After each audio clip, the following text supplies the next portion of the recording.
Welcome to the Getting Real with Hilary show, where ordinary heroes tell extraordinary stories during unique and never been heard before conversations with your host, Hilary Arno Burns.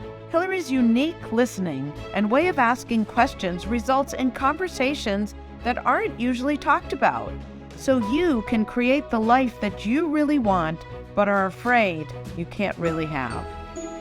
We are demonstrating the greatness in the human spirit and creating a world where we all reclaim our birthright of joy, happiness, purpose, and passion. Now, here's your host, Hilary Arno Burns.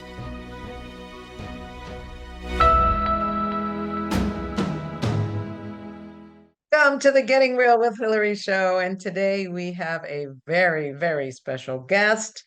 Today, we have Linda Guglieri Dowling, who is an author, an entrepreneur, a wife, and a mother. And at 77 years old, she is still writing. She is still inspiring, and her spirit will blow you away. So if you're of a certain age and you think it's all over, just watch Linda, because she will lead the way for you to get excited about your life. So welcome, Linda. Hi. Hi. Hi, It's so Hilary. great.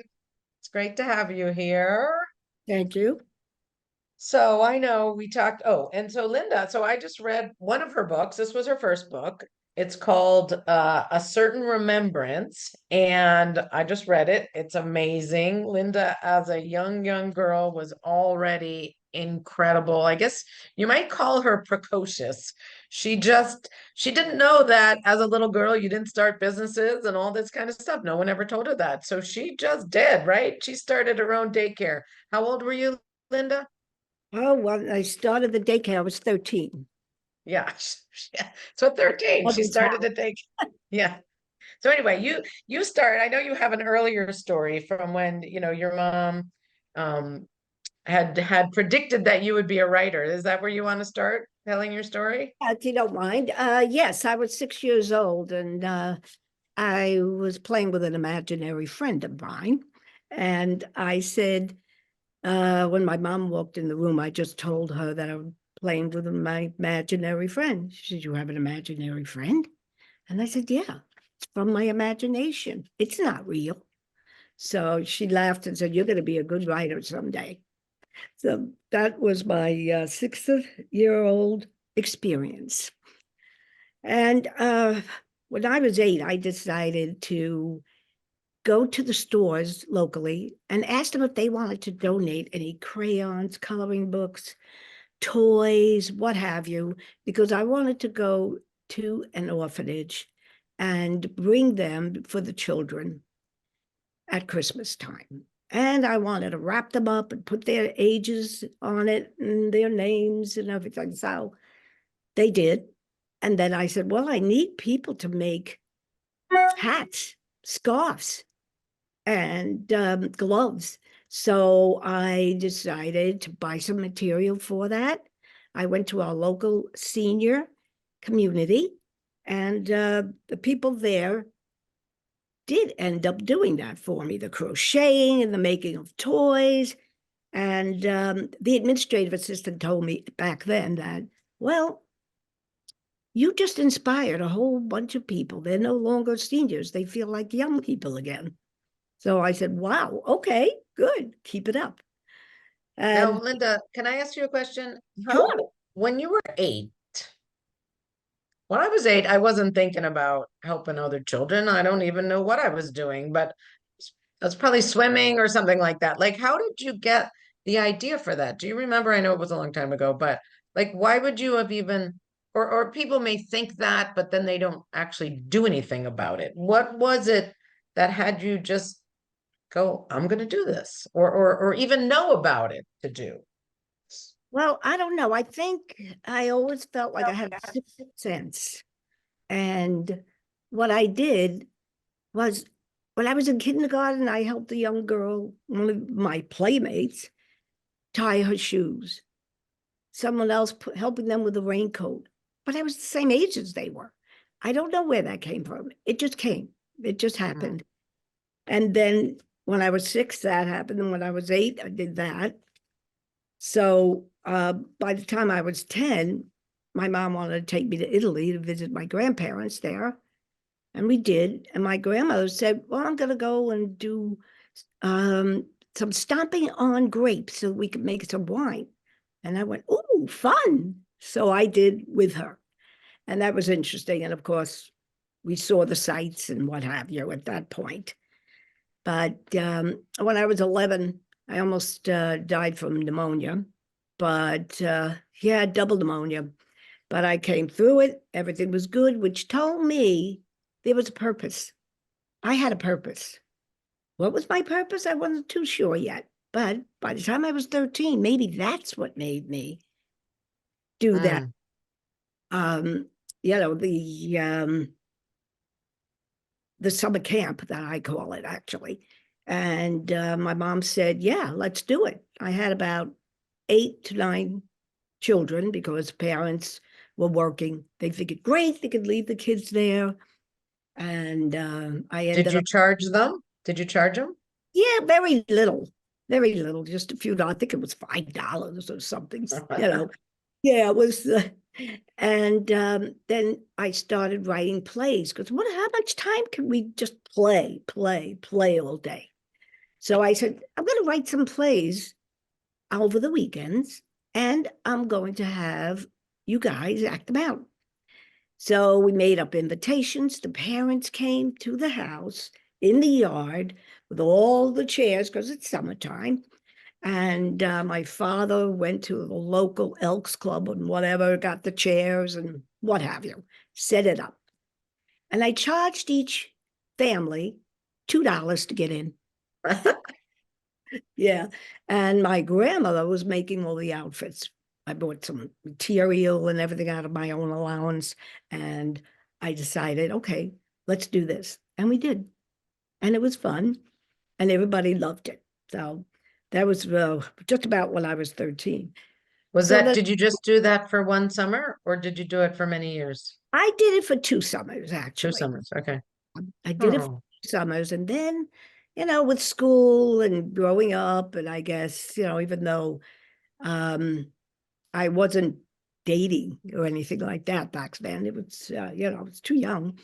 So I said, what do I want to do after my 16th birthday? So I decided, since I already, you know, played with the guitar and piano, that my mom taught me the piano, and some of my friends had their guitars and, you know, their little jukebox of things that they were all, yeah. And they said to me, gee, Linda, why don't we get together at your house? I went, I got one better than that. I want a group. And of course, back then was all those shows. So I named the group the Pink Ladies. And 5 of us. But I was a background singer because I wasn't that good. But the girl. Did you wear pink?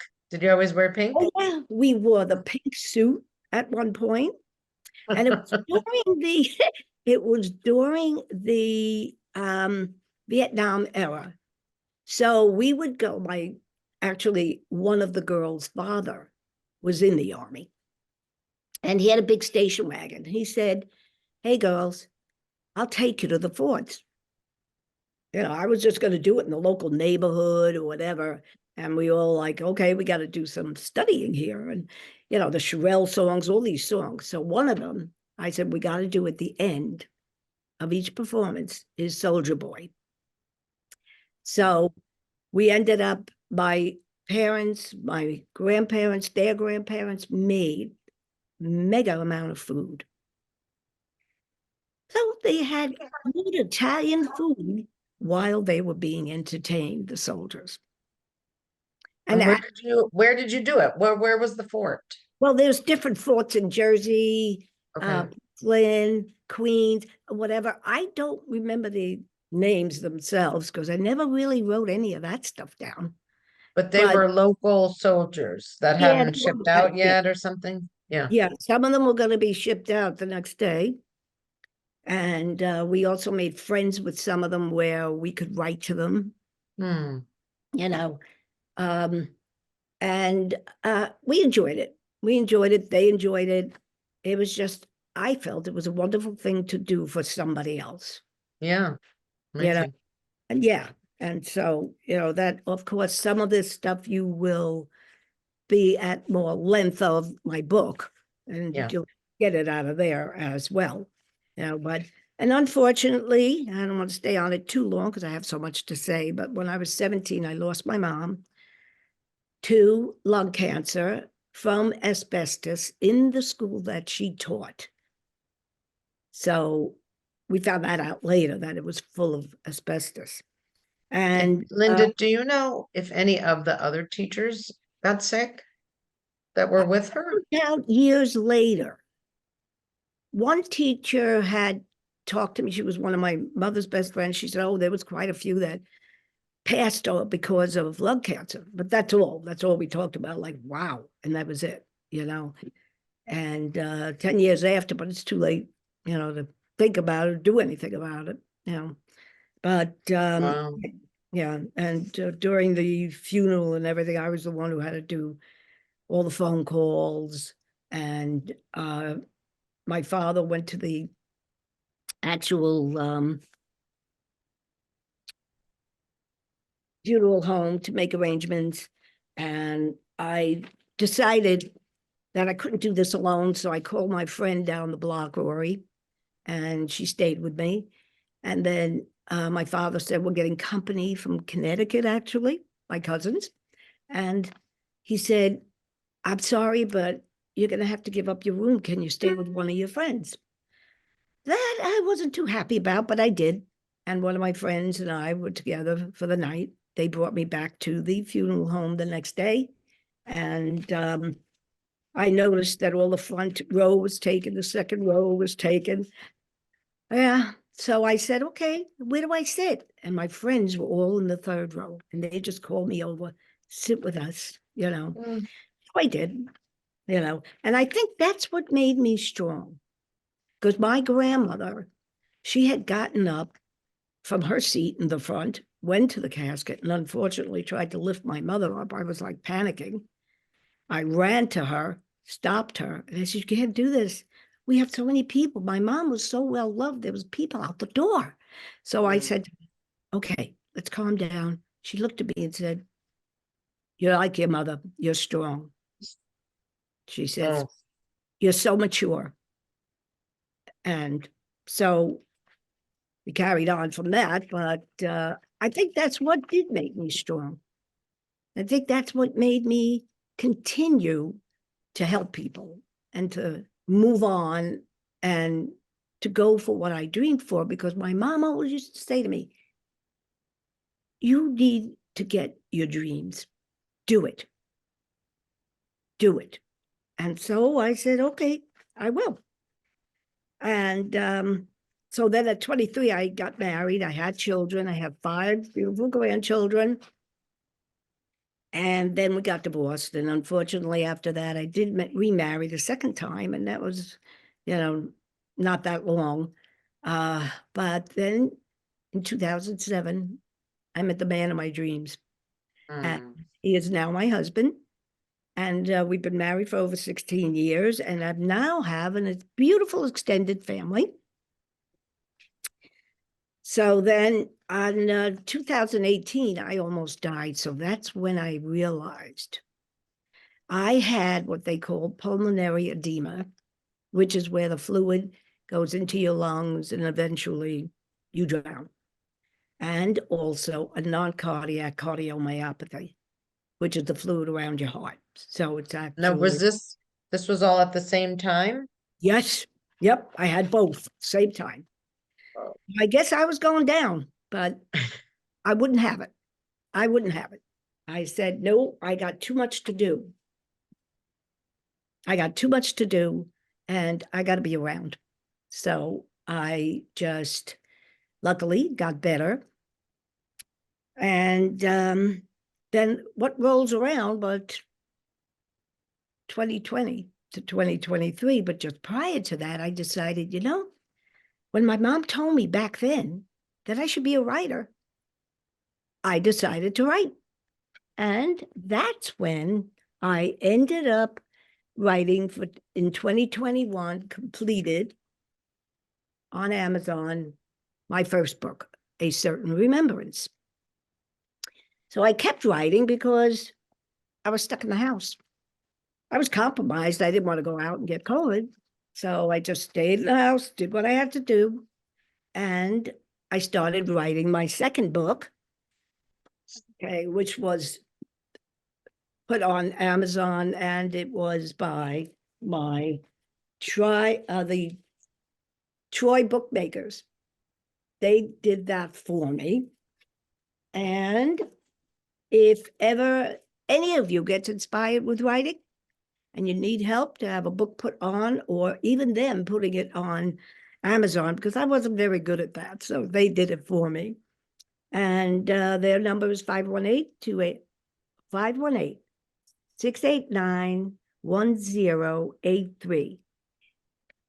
And that And who is, did they ask for? Who would they ask for there? they asked for Jessica Jessica. Okay. with a K. All right, cool. Yeah. So did she help you with your first book? When did you write A Certain Remembrance? Before COVID, right? Honestly, I started writing it back when I lost my mom at 17. Oh. And I wrote some poems and everything. I just threw it in a drawer. And then, of course, life passes and you do things, and so I ended up, taking it out later, so, but And what had you finally, I know you said the second book was COVID and After the Heart. What had you, because a lot of people have stuff in their drawer, they want to be a writer, but they don't necessarily take the action. What do you think had you finally get it out of the drawer and say, I'm doing this thing? What do you think with that that? first book, I believe it was because my kids would say to me, Ma, tell me more stories about what you did and what. So I remember sitting down and I told them about a story about when I was a candy striper, and in a hospital where this very fragile young little boy unfortunately had leukemia. Now, I knew the parents, so they did allow me to go into the room with him while they were waiting for the parents to come. This was now near the end for him, unfortunately. And I'm in the room and I'm like, please get here, please get here. And he said to me, when they get here, tell them that they should have another kid, because I'll be watching over it. Oh. Yeah. And he was only 9. And I'm like, where's that coming from? And he told me he was cold and he wanted me to hold him, and I did, and he passed in my arms. And then they walked in. It was very sad, very moving. Did you tell them what he said? Yes. And do you know if they did have another child? Yes. Did you ever find out? They did. Yes, because I stayed with them for a few years after that, and then again, you move and they move. But yes, they ended up having a little girl. Yeah. So that was. And how old were you when you were a candy striper? I don't know, 16. I don't remember. 16. Okay, so a little older after the daycare. Okay. Just Wow. around the same time when I ended up starting my little singing group. Oh. Yeah, my little singing group. I said, okay, we're going to call us girls. There's 5 of us, but I can't, really think that I was that good, and I wasn't. So I said, I'll be a background singer. And I got my friend who's a doll, sweetheart. She ended up being the lead singer. She had a voice like an angel. And then the rest of us, all the background singers. We did the Chevelle songs and everything. It was during the Vietnam, war ever that we did it.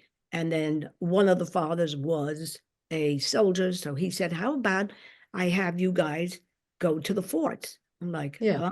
You mean not just in the town and whatever? Mhm. And no, you're going to go to the forts. Okay.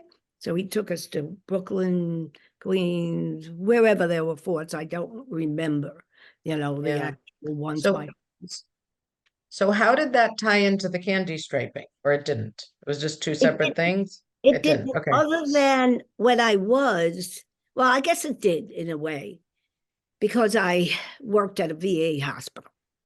Mm, And while some of them,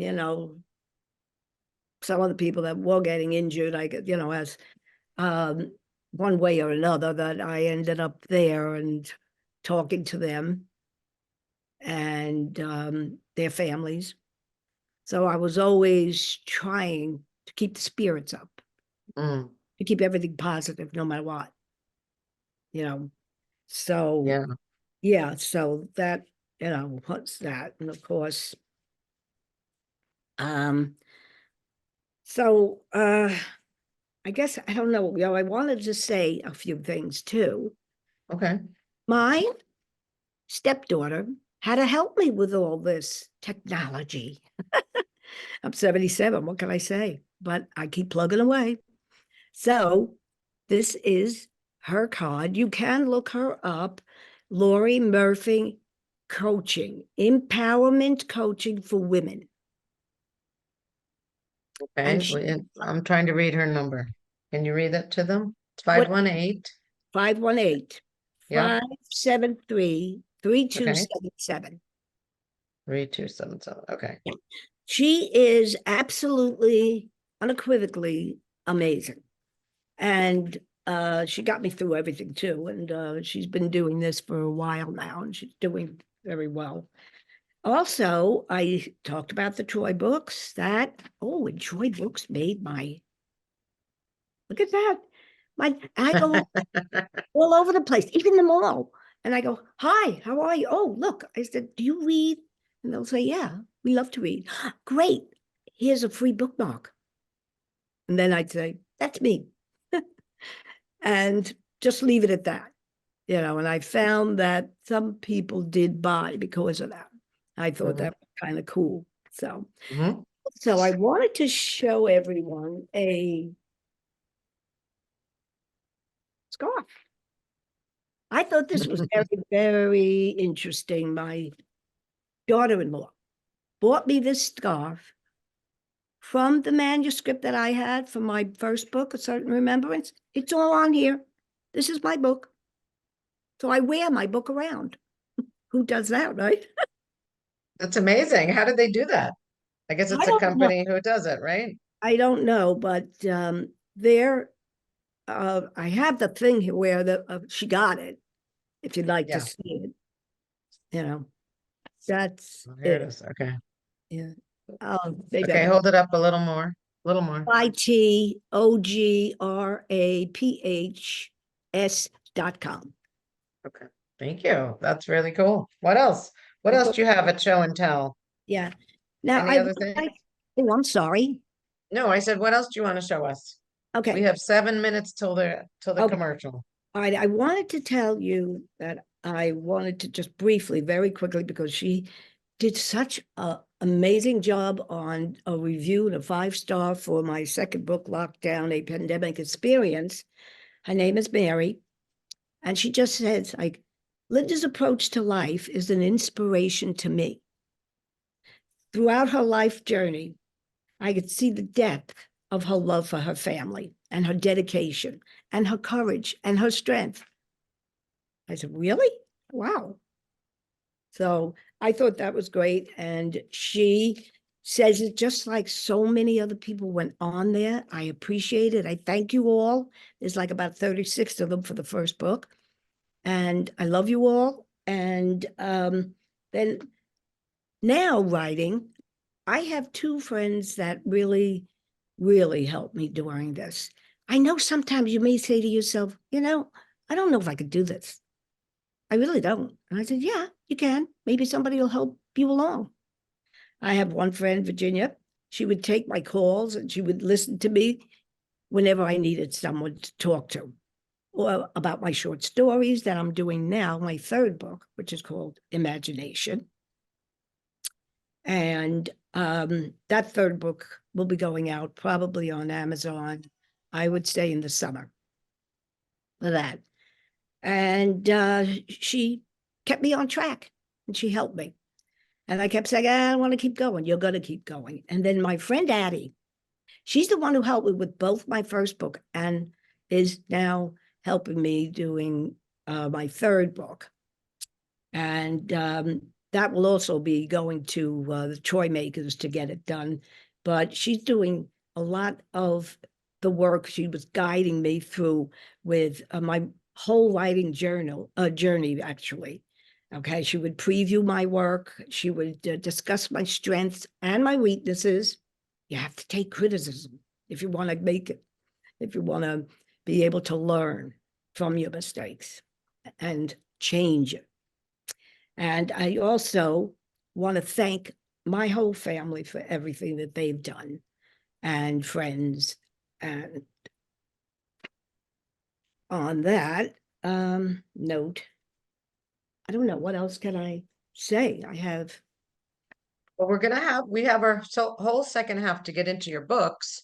Okay. So if you want, we can go to the commercial now, and then we'll talk about each of your books and the story behind it and what you were trying to, the message you were trying to give. What do you think about that? Are we at a good breaking point? That sounds Okay. good. Thank you. All right. All right. We'll be back soon Okay, thank you. after a word from our sponsor.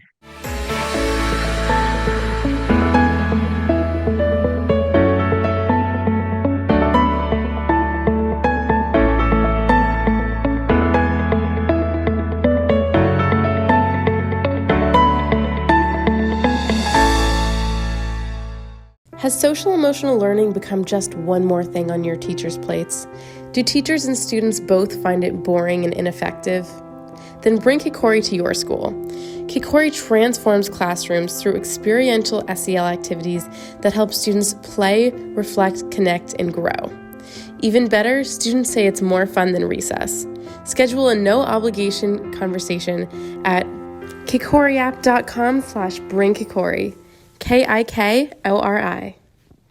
Do you ever feel like you can't say what you really want to say? Or that you're stuck or in a holding pattern in your relationships, career, personal life, or finances? Are there things you want in life that you've given up on? Are you resigned that this is as good as it's going to get? If you answered yes to any of these questions, then Hilary Burns, host of the Getting Real with Hilary show, has the solution you need. Hilary is a published author of 3 books and has a program called the Getting Real Process. This process frees you from what is holding you back, allowing you to create a life you love. Don't believe it? It is hard to believe that it could work, isn't it? The proof is that hundreds of Hilary's clients have used the Getting Real process and are now free to create whatever they want in relationships, career, finances, enjoying life, or just loving themselves more. So go to realtalkwithhilary.com and order Hilary's book, Real Talk, and set up a conversation.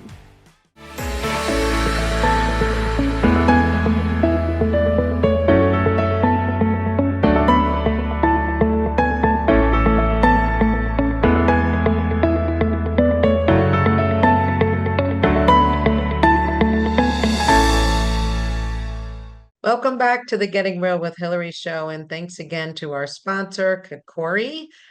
If you want to bring experiential social emotional learning to your schools, go to kikoriapp.com and schedule a consultation.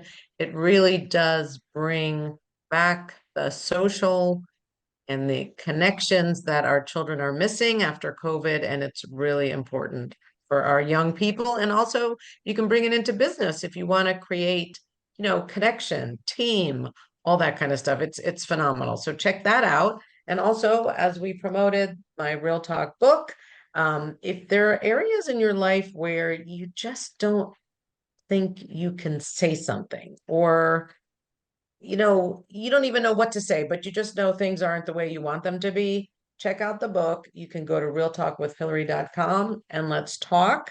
The techniques really do get you free, and you really can move on with your life. So now we are back to Linda Guglieri Dowling. I don't know if I'm saying that right, but we're going to talk about Linda's 3 books now. She's again at 77, quite the inspiration. She is not slowing down.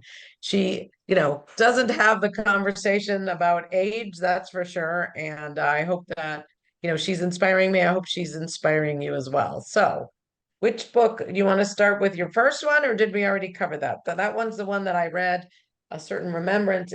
It's really a lot of anecdotes that some of them we've heard, just about Linda, some short stories that she wrote, about her mother, when her mother passed, and The short stories will be on the third book, though, but there were some in here. Yeah, there were some in there. Yeah, two, I The think. little boy and the grandfather. Yeah, yeah. Yeah, they were quite moving. And anyway, Linda Bennett recognized for her act of heroism. What was that?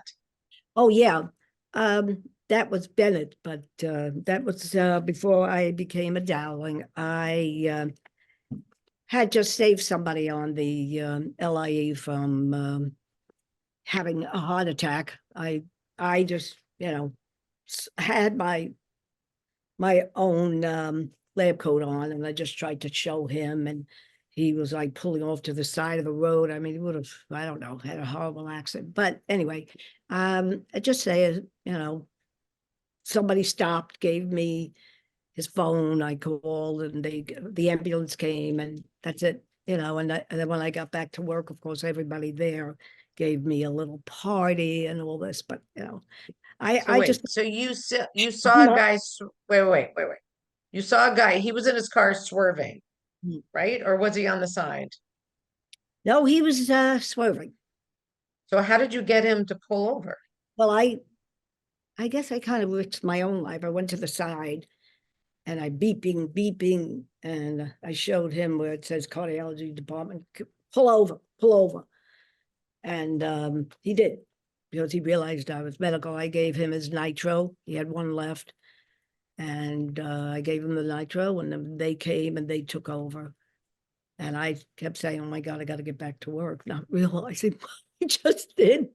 And then when I got back, I told them, I'm sorry, I'm late. And I told them why. And then they said, really?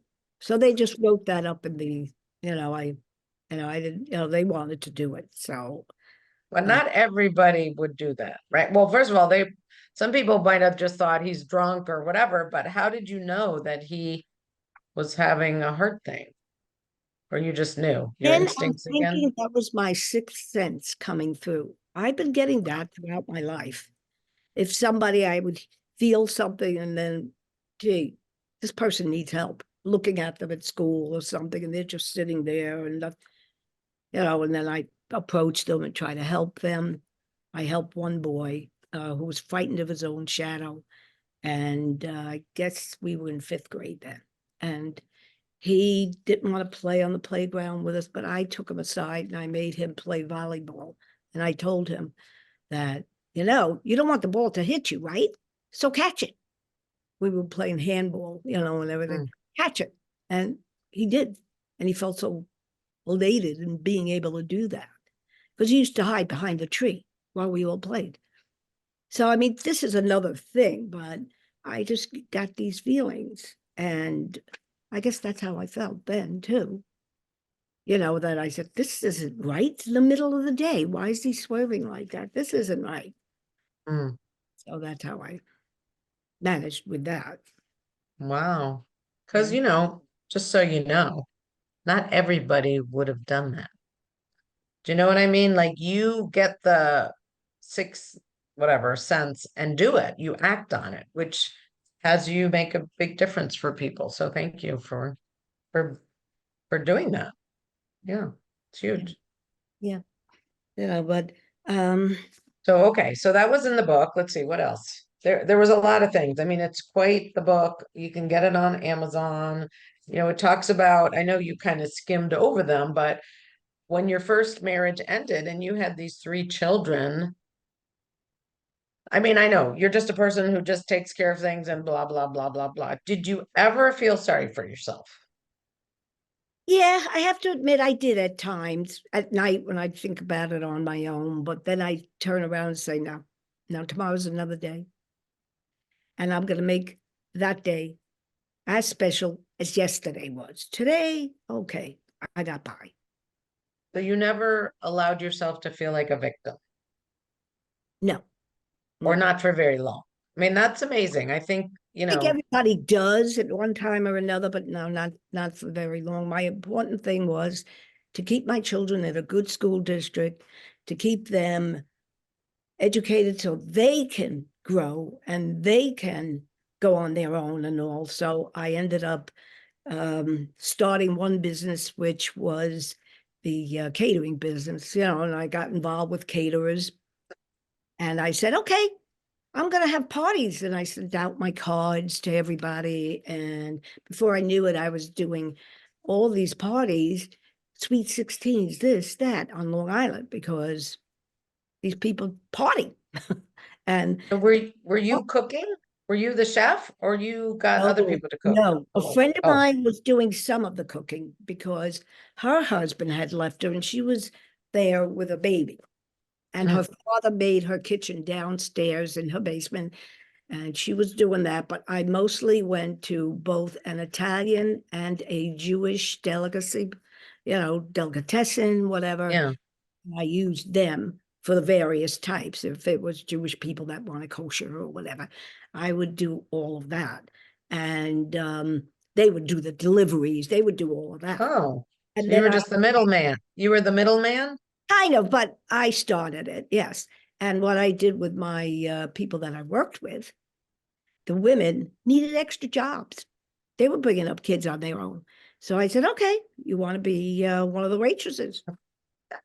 So then before I knew it, on Fridays, Friday nights, Saturdays, Sundays, we would be going to these homes, even in Fire Island, Long Island, and everything. We would be going there and we would be, you know, starting taking care of their parties. I mean, people were having parties for sweet 16s like you wouldn't believe in the Wait, summer. so okay, let's just take, for example, Fire Island. So you would you would order the food, Jewish or Italian, whichever. Okay. You would get these ladies. What about, did you have to supply the alcohol? No, No. Okay. So not the drinks, none but of how mine. would Correct. you schlep it over to Fire Island? Well, that was them doing that. They must have taken the ferry or the boat. I don't know. I don't even remember. But Okay. So they would myself, deliver. I would take the girls. We would go by ferry and go over. Yeah. Did you have outfits? Did you have like uniforms? I wouldn't say it was an actual uniform, but I did have the aprons, and but I didn't put a name on it or anything. Oh, okay. That was So cool. all right. So as a business person, so you would, I'm assuming you would charge them for the food and put a markup on it, I would hope, Right. and then There's charge for food your involved. ladies. Yeah. Right. And then I had to pay the ladies. And Yeah. if they got tipped, that's fine. Or if we got one big tip, I'd split it. That's how I worked it just the best I could. And I, then when I ended up with my other business, which was home decorating, I figured, okay, I can do this. I've done it before. Let me try. So, but I had to stop the catering and pass it on to some other friends to kind of introduce them to these people that could work with them because Why? it was too much Why? Too much. Okay. too much on me. So how did you get the idea for home decorating? Like, because again, a lot of people have these ideas, but it's not always easy to get customers or to get people to pay you, or like you just seem to not worry about that stuff and just do it, right? Like Yeah. it's really a good lesson for people. Just don't think about it, just do it. Right? Exactly. And I did make up cards for that. And I did advertise a little bit for that. But Okay. the other thing, it was all mostly word of mouth. And the decorating was both word of mouth and cards. And, so, I mean, I knew a lot of people. I knew a But lot of, how did you know, like, how did they know that you were good enough to hire? that's a good question. I say to myself, was it my character? Was it my personality? Were you just, hey, like Just me? balls? You Yes. got balls, honey. I But mean, I you did have the some, confidence. yeah, I did You have weren't like, maybe I'll try this. You were like, I'm doing it, right? You seem to step over any doubt or confusion and just like do it. It's like incredibly inspiring, really. Yeah, Because I know when you get stuck in that, then you have no power, you know? right. But no, I felt that it was just my calling, I guess. I don't know. I enjoyed doing it and I, made a little money, nothing big or great, but I was happy with it. And people that knew me kept giving me, the recos. They, oh, my brother wants to have this done. My daughter was getting a new house. And that's just how it worked, until I just couldn't So do did you, yeah, did you do the furniture and the paint and all that? Or, it. wow. I went to the various stores, Raymore and Flanagan and all the stores. And they would I first go to them in their home after telling me what they liked, what Mhm. they, I would then say in my head, okay, I go to the stores, browse around. Yeah, Jennifer would like that. That's what I'm going to sell her. But they would pay them, not me, for that. That's how Mhm. I did that, where they would pay the store, actually pay the store. And I would have my fee. And then they would do the deliveries and I would tell the guys where to put everything. Mm. Yeah. But you didn't have a degree, you didn't go to interior design school. I mean, I know people that think they can't do it because they need the degree, Yeah. but No, you didn't worry about that. it's Yeah, not. wow. You have to be honest, faithful, and know a lot of people, I guess. I don't know, but Yeah, yeah, yeah. amazing. Okay. All right. So that was all your first book, sort of. I mean, you didn't really cover that, but that was this. Why Oh, don't you tell us about your second one with the nurses? I know you were writing about the nurses, and then we had COVID, right. and your second book is called Lockdown. And tell us about why you wanted to write that and how you wrote it. Yeah. First off, the best thing to do would be to look me up on Amazon as Linda Guglieri Dowling, and both my books will come up because lockdown, you can't just look up lockdown because there's just going to be too many books with the word lockdown. That's why I said make sure lockdown a pandemic experience, or better yet, just go with my full name. Make sure the full name, and you'll get the books. As will the third book will be there as well, probably by the summer. But yes. And that is the nurses. They kind of said to me, oh, I'd like to be in your book or whatever.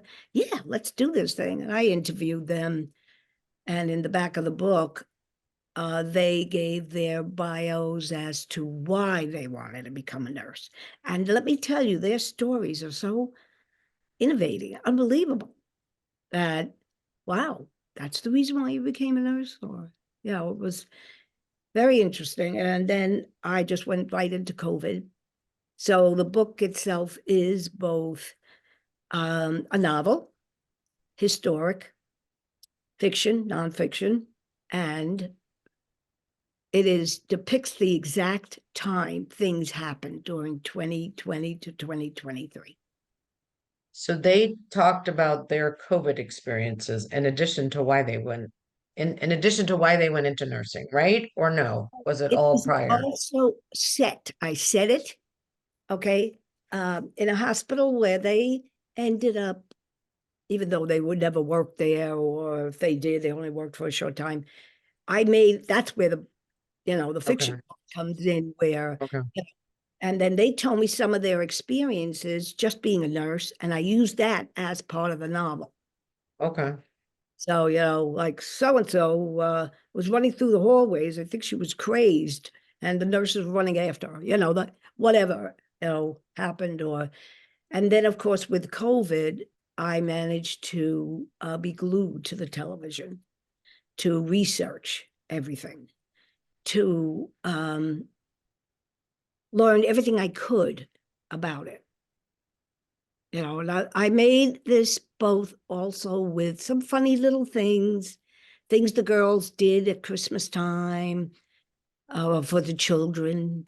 that were in the hospital during Christmas, and it's just everything in there. So, yeah. Wow. Yeah. All right. So go to Amazon.com and go to Linda Guglieri. I know I just somehow can't say that. Good, Guglieri. Guglieri. The G is silent, but there is a G. Guglieri Dowling, and you will find her 2 books, very inspirational and great, easy, nice reads. If you feel bad, right? I'm assuming I didn't read Lockdown, but I'm assuming that that's also inspirational. It is. It Yeah. is. Again, that was what one of the women said with that book too. I have right now, I just have like about, because it's just on for a short time, about 16 reviews at this point. Okay. All right, good. And then do you want to talk about your 3rd book, or what do you want to talk Yeah, about just now? briefly, it's about 7 short stories. And the book itself is called Imagination. And then, of course, each short story will be listed along with maybe a poem afterward or something, or saying, or whatever that I want to say. And I have something here that just struck me. Okay, here we go. See this picture? Yes. The funny part about it is I asked my husband prior to the show, could you take a picture of me with the outfit I want to wear in the living room to see if the lighting is good, blah, blah. He said, sure. And he did this. And I looked at the picture and I said, oh my God, one of my short stories is called Visiting Heaven. So explain and put it up a little bit more, because I know that picture, but so if you can see their angel, it looks like she's wearing angel wings, right? Yeah. They're coming up behind her shoulders. Oops, right, hit it again. You just went, yeah. So anyway, Yeah. that was not planned. No. And yet that was one of the stories in the book. So isn't that amazing? Yeah, that was not planned. When I saw it, I said, oh my gosh, maybe that's the picture I should use on the back cover of the book now. So, because I'm still doing the book itself, the imagination. Yeah. And what was your purpose in writing that one, would you say? You know, that's funny. I love writing. I love writing. I just started writing, and I wrote one short story. I said, oh, that's cute. Again, put it in the drawer. And then I did the next one, put it in the drawer. And then my friend Addie, as I spoke about her already, right? And she was the one who inspired me to go for the 3rd too. She said, and my friend Virginia, both of them said, you got to do short stories. She says, we like your writing. So I said, oh, okay. So I took them out of the drawer and I started putting them in the computer. And then Addie's been the one helping me, set it all up. Yeah, I wasn't So the gonna. stories just come to you. You know what story that I keep thinking about it, and I wonder why you wrote it in your first book, the one with Sean. You meet this little boy on the beach, Mhm.